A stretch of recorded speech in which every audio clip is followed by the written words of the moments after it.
तब जून तेजी से एम्प्रेस को दोनों हाथों से थामता है और बोलता है, अरे रुक जाओ, थोड़ा सब्र करो। उसके बाद झटके से एम्प्रेस को बेड पे धकेलता है और खुद उसके ऊपर चढ़ जाता है।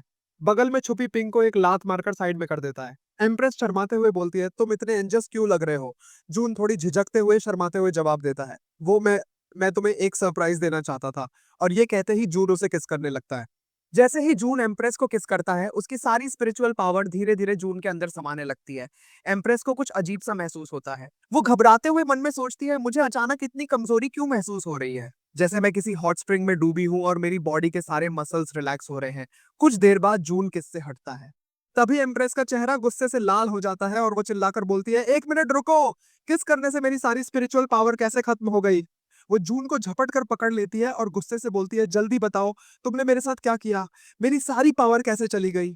जून मुस्कुराते हुए बोलता है, मैं इसी सरप्राइज के बारे में बात कर रहा था। जब हम दोनों साथ लेटे हुए थे तब मेरी स्किल अचानक अवेक हो गई। अब मैं किसी की भी स्पिरिचुअल पावर को एब्जॉर्ब कर सकता हूँ। एम्प्रेस ये सब सुनकर थोड़ी शांत हो जाती है और मन में सोचती है, क्या ये स्किल अचानक अवेकन हो गई? क्या ये लीक क्लैन की वजह से हुआ है? फिर वो जून से पूछती है, अच्छा ठीक है, पावर को एब्जॉर्ब करने के बाद क्या तुम उसे यूज कर सकते हो? जून सिर हिलाते हुए बोलता है, नहीं अभी तक तो नहीं। और फिर कॉन्फिडेंस से जोड़ता है, क्या तुम भूल गई हो कि मैं एक आदमी हूँ और आदमियों के पास स्पिरिचुअल रूट्स नहीं होते? हम बिना किसी स्पिरिचुअल एबिलिटी के पैदा होते हैं। एम्प्रेस थोड़ा रिलैक्स होते हुए बोलती है, अगर ऐसा है तो ये उतना भी सरप्राइजिंग नहीं है। तभी जून चेहरे पर एक शरारती मुस्कान लाते हुए बोलता है, अरे ये अभी खत्म नहीं हुआ है। मैं इस स्किल का इस्तेमाल करके पता लगाने वाला हूँ कि आज का अटैक किसने किया है। उधर पिंक जो अब तक कपड़ों के नीचे छुपी हुई थी, ये सब सुनकर डर के मारे कांप रही होती है। एम्प्रेस दिलचस्पी लेते हुए बोलती है, हाँ ठीक है, बताओ तुम्हारा प्लान क्या है? जून गंभीरता से जवाब देता है, मुझे पूरा यकीन है कि वो अटैकर इसी पैलेस में कहीं छुपा हुआ है। और जैसा कि सब जानते हैं, आदमियों के पास कोई एबिलिटी नहीं होती, तो मैं इसका फायदा उठाऊंगा। जब मुझे वो अटैकर मिलेगा, तब मैं इस स्किल का इस्तेमाल करके उस मास्टरमाइंड को पकड़ लूंगा। एम्प्रेस हल्की सी मुस्कान के साथ बोलती है, मुझे नहीं पता था कि तुम इतने बोल्ड हो। ये मुझे अच्छा लगा। फिर अपनी पावर यूज करके अपने संतरों से एक टोकन निकालते हुए बोलती है, ठीक है, जब भी तुम्हें लगे कि तुम खतरे में हो, इस टोकन का इस्तेमाल करना। मुझे पता चल जाएगा कि तुम कहाँ हो और मैं अपनी आर्मी को तुम्हारी मदद के लिए भेज दूंगी। जून टोकन लेते हुए बोलता है, ठीक है, मैं समझ गया। एम्प्रेस उठकर जाते हुए बोलती है, ठीक है, आज के लिए इतना काफी है। तुम्हारी स्पिरिट एब्जॉर्प्शन की वजह से मैं काफी थक गई हूँ। हम फिर किसी और दिन मजे करेंगे। जैसे ही एम्प्रेस कमरे से बाहर निकलती है, छुपी हुई पिंक अचानक कपड़ों के नीचे से निकलती है और गुस्से से चिल्लाती है, अरे पागल, तूने अभी अभी मुझे ही मास्टरमाइंड कहा है ना? तभी जून थोड़ा मुंह बनाते हुए बोलता है, वो सब मैंने सिर्फ इसलिए किया था ताकि मैं उसका अटेंशन अपनी तरफ खींच सकूं और उसका ट्रस्ट गेन कर सकूं। ये सुनते ही पिंक का गुस्सा भड़क उठता है। वो जोर से चिल्लाती है, जो भी हो, आई डोंट केयर। और बिना किसी चेतावनी के अपनी पावर का इस्तेमाल करते हुए अपने लंबे खूबसूरत बालों से जून को पूरी तरह जकड़ लेती है। बाल उसकी गर्दन और शरीर को इतनी जोर से जकड़ते हैं कि जून के चेहरे पर दर्द साफ दिखाई देने लगता है। सब पिंक की आंखों में अब एक शैतानी चमक उभर आती है। वो अपनी मुट्ठी में और पावर बढ़ाते हुए गर्जना करती है, ये एक प्रिंसेस तुमसे कह रही है, आज से तुम सिर्फ मेरे हो। आज के बाद तुम मेरे अलावा किसी और लड़की के करीब नहीं जाओगे। कोई औरत नहीं, कोई और नहीं। फिर पिंक जून के पास आकर उसकी आंखों में आंखें डालकर बोलती है, और चाहे तुम मुझसे ये कहो कि तुम मेरे मास्टर के भेजे हुए हो, फिर भी मैं तुम्हें जान से मार दूंगी, समझ गए? जून को उसकी आंखों में गुस्सा साफ दिखाई देता है, लेकिन उसके मन में कुछ और ही चल रहा होता है। वो सोचता है, ये तो मेरे लिए एक बेहतरीन मौका है।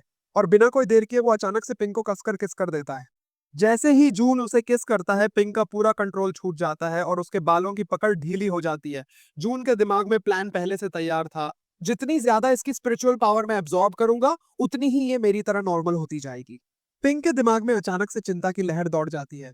नहीं, मैं इतनी केयरलेस कैसे हो सकती हूँ? आखिर ये लड़का ही तो है। अगर इसने मेरी स्पिरिचुअल पावर को एब्जॉर्ब कर लिया तो ये मुझसे ज्यादा ताकतवर बन जाएगा और फिर मैं कुछ नहीं कर पाऊंगी। पिंग ने खुद को धक्का देते हुए दूर करना चाहा, लेकिन उसका शरीर जवाब नहीं दे रहा था। उसका मन बोलता है, मुझे पता है कि ये मेरी स्पिरिचुअल पावर चुरा रहा है, लेकिन मुझे इतना रिलैक्स क्यों महसूस हो रहा है? जून की जकड़न बढ़ती जाती है। वो लगातार पिंग को किस करता रहता है और उसकी सारी स्पिरिचुअल पावर को अपने अंदर खींचता जाता है।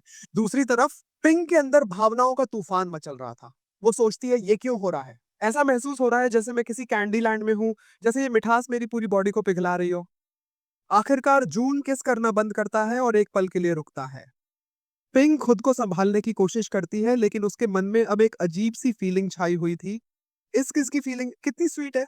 जून अपने मन में मुस्कुराते हुए सोचता है, जितना मैंने सोचा था, इसकी स्पिरिचुअल पावर उससे कहीं ज्यादा स्ट्रांग है। और मुझे ऐसा लग रहा है कि मैंने दो अलग अलग स्पिरिचुअल एनर्जी एब्जॉर्ब की है। फिर भी मुझे कोई अनकंफर्टेबल फील नहीं हो रहा है। इसका मतलब मैं जितनी चाहूँ उतनी स्पिरिचुअल पावर एब्जॉर्ब कर सकता हूँ। तभी पिंक शर्म और गुस्से में जून की तरफ उंगली दिखाते हुए चिल्लाती है, तुम्हारी हिम्मत कैसे हुई? उसके चेहरे पर हल्की सी शर्मिंदगी आ जाती है और वो थोड़ा हकलाते हुए बोलती है, तुम्हारी हिम्मत कैसे हुई मुझे किस करने की? ये सब सुनकर जून के चेहरे पर एक शैतानी मुस्कान फैल जाती है। वो धीरे धीरे पिंक की तरफ बढ़ने लगता है। ये देख पिंक घबराकर पीछे हटती है और बड़बड़ाते हुए बोलती है, तुम अब क्या करने वाले हो? और वो डरते हुए वहां से भागने की कोशिश करती है। मेरे पास मत आओ। लेकिन जून तेजी से उसका एक पैर पकड़ लेता है और उसे पीछे खींच लेता है। पिंक घबराते हुए बोलती है, छोड़ो मुझे। लेकिन जून शांत स्वर में बोलता है, कहाँ भाग रही हो? अब तुम मुझसे बच नहीं सकती। फिर जून उसे खींचकर उसके ऊपर बैठ जाता है और गंभीरता से बोलता है, तो जैसा तुम्हारे मास्टर ने कहा था, अब मैं तुम्हें डिसिप्लिन सिखाने वाला हूँ। पिंक की आंखों में डर साफ दिखने लगता है। उसकी पूरी बॉडी पसीने से भीगने लगती है, जैसे उसे इस हालात से बाहर निकलने का कोई रास्ता न मिल रहा हो। जून गुस्से में अपना पंच पिंक की तरफ बढ़ाता है और उसे देखकर पिंक डर के मारे अपनी आंखें बंद कर लेती है, जैसे उसे अभी जोर का मुक्का पड़ने वाला हो। लेकिन ठीक उस पल जून अपने पंच को पिंक के चेहरे के सामने लाकर रोक देता है और कुछ सोचता है, चाहे कोई भी दुनिया हो, इस तरह से औरतों को मारना ठीक तो नहीं है। फिर वो हल्के से पिंक की नाक पर हल्का थपका देता है। पिंक अपनी आंखें खोलती है और चौंकते हुए बोलती है, हाँ, ये क्या हुआ? उसकी आंखों में हैरानी थी, जैसे वो कुछ समझ नहीं पाई हो। जून स्टाइल मारते हुए बोलता है, मैं तुम्हारी तरह नहीं हूँ, जो हर छोटी छोटी बात पे लोगों को जान से मारने की धमकी देने लगूं। पिंक थोड़ा गुस्से में आकर जवाब देती है, हाँ हाँ ठीक है, उस समय मैं थोड़ी केयरलेस हो गई थी, लेकिन अगली बार तुम्हें ऐसा मौका नहीं मिलेगा। और बिना कुछ और कहे मुंह बनाकर वहां से चली जाती है। जून एक गहरी सांस लेकर खुद से बुदबुदाते हुए बोलता है, चलो अच्छा हुआ ये चली गई। और बेड पे जाकर आराम से लेट जाता है। तभी सिस्टम अचानक प्रकट होती है और बोलती है, तुम्हारे द्वारा किए गए मिशन एम्प्रेस टाइपिंग की वजह से तुम्हें 1000 पॉइंट्स मिले हैं, लेकिन क्योंकि तुमने एडवांस में universal sun moon mirror purchase किया था, तुम्हारे पॉइंट्स कट गए हैं। इसलिए तुम्हारे पॉइंट्स अब भी 0 ही है। जून थकी हुई आवाज में बोलता है, तुम अब तक की सबसे बेकार सिस्टम हो। अच्छा बताओ, क्या सिस्टम में कोई लॉटरी सिस्टम है जिससे मुझे कुछ पावरफुल मैजिक आइटम मिल सके? सिस्टम तुरंत जवाब देती है, सॉरी, लेकिन हमारे पास कोई लॉटरी फंक्शन नहीं है। फिर वो एक स्क्रीन ओपन करती है जिस पे लिखा होता है, daily task perfect state banquet. System बताती है, क्या तुम्हें याद है एम्प्रेस ने तुम्हें बंकेट संभालने का काम दिया था? अगर तुमने इसे अच्छे से कर लिया तो तुम्हें 500 पॉइंट्स मिलेंगे। और हाँ, एक बात ध्यान रखना, ये एक साधारण मिशन है। अगर तुमने ये नहीं भी किया तो कोई डेंजर नहीं होगा, बस तुम्हें पॉइंट्स नहीं मिलेंगे। जून अचानक खुश होते हुए चिल्लाता है, ठीक है, मैं इसे एक्सेप्ट करता हूँ। आखिरकार ये बिना डेंजर वाला मिशन है। और एक्सेप्ट के बटन पे क्लिक करते हुए बोलता है, मुझे बस कुछ डिशेस ही तो बनानी है, ये उतना मुश्किल नहीं है। सिस्टम मुस्कुराते हुए बोलती है, हाँ तुम बिल्कुल सही हो, इसमें बस तुम्हें कुछ डिशेस ही बनानी है। 7 दिन बाद हमें एक गोल्डन पैलेस दिखाया जाता है, जहां एम्प्रेस वेस्टर्न लियाओ के मैसेंजर से कह रही होती है, तो आखिरकार हमारी मीटिंग खत्म हुई। आप जरूर थक गई होंगी, चलो अब खाने का समय हो गया है। मुझे यकीन है आपने ऐसा खाना पहले कभी नहीं खाया होगा। सामने बैठी पिंक बालों वाली लड़की, जिसकी आंखों में आत्मविश्वास छलक रहा था, बोलती है, हमारे ग्रेट लियाओ के प्रोडक्ट्स बहुत प्रचुर मात्रा में हैं। ऐसा कोई डिश नहीं है जो हमने पहले ना खाया हो। तभी जून ताली बजाते हुए सर्वेंट्स से बोलता है, चलो डिशेस सर्व करो। दो सर्वेंट्स बड़े बोट शेप प्लेट्स में कई डिशेस लेकर आते हैं और उन्हें टेबल पे सजा देते हैं।